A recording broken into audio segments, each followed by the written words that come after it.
Hello everyone, my name's Chris. I'm a bit of a DIYer and I just thought I'd share my sort of latest project that I'm working on. So I'm currently redoing my decking. So I've ripped out all the old deck, all the subframe, and I'm sort of midway through the substructure. So I'm just sorting out all the joists, putting joists on at the moment. I've started, but I'm working my way along.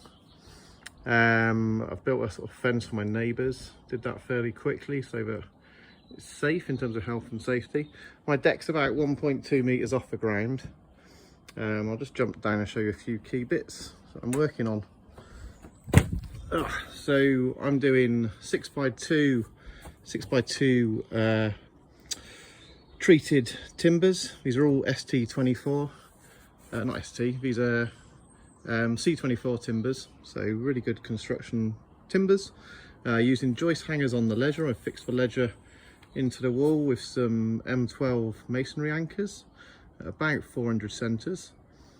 The joists, I wanted the joists to be sat on top of the beam rather than with more joist hangers, so it's taken me quite a lot more effort, but I've actually installed a 8x2, again C24 8x2 beam.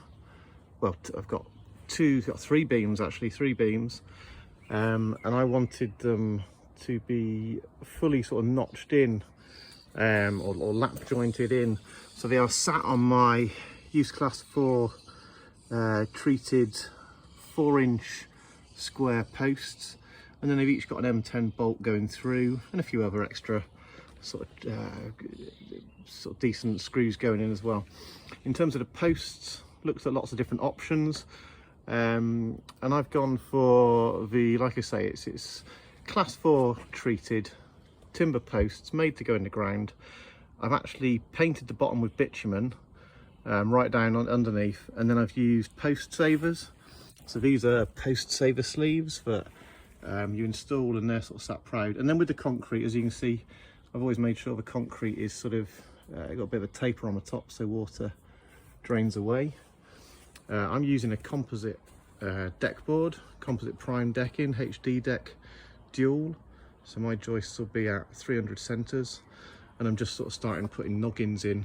Noggins, I'm using old decking joists just because it's going to save me quite a bit of money. And then today I've just been working out the stairs. So I'm having a set of 7 steps. They're going to come down this way. I've got a 12-inch sort of back for the stringer where I have some joist hangers, and I'll fix I'm having 4 stringers coming down this way, and I've just poured my concrete slab at the bottom. I'll fix them too.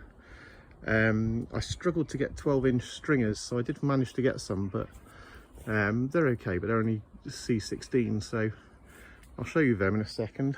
Again, I'm putting a pergola in at the moment, so I just bought smooth planed, a sort of 96mm square posts, and then I've cut out a nice little notch in the top and obviously treated it, and that'll sit two 6x2s going lengthways, and then I'll have 4x2s going the other way at something like 500 centres.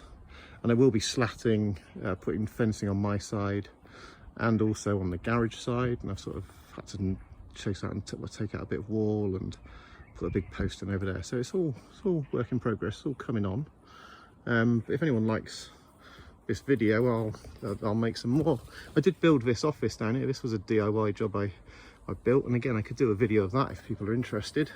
And I built this shed, but I just wanted to show you, these are the stringers. So I made these from 12x2, and I made 4 of them. Made one as a sort of template, checking all the measurements, and then used that to do the other ones. And I'm going to give them 2 or 3 coats of sort of decent quality wood preserver just to make sure they're well protected.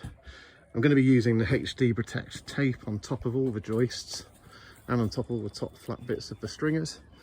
So yeah, happy to do more videos if they're of interest, or yeah, let me know if you want any comments. Yeah, there we are.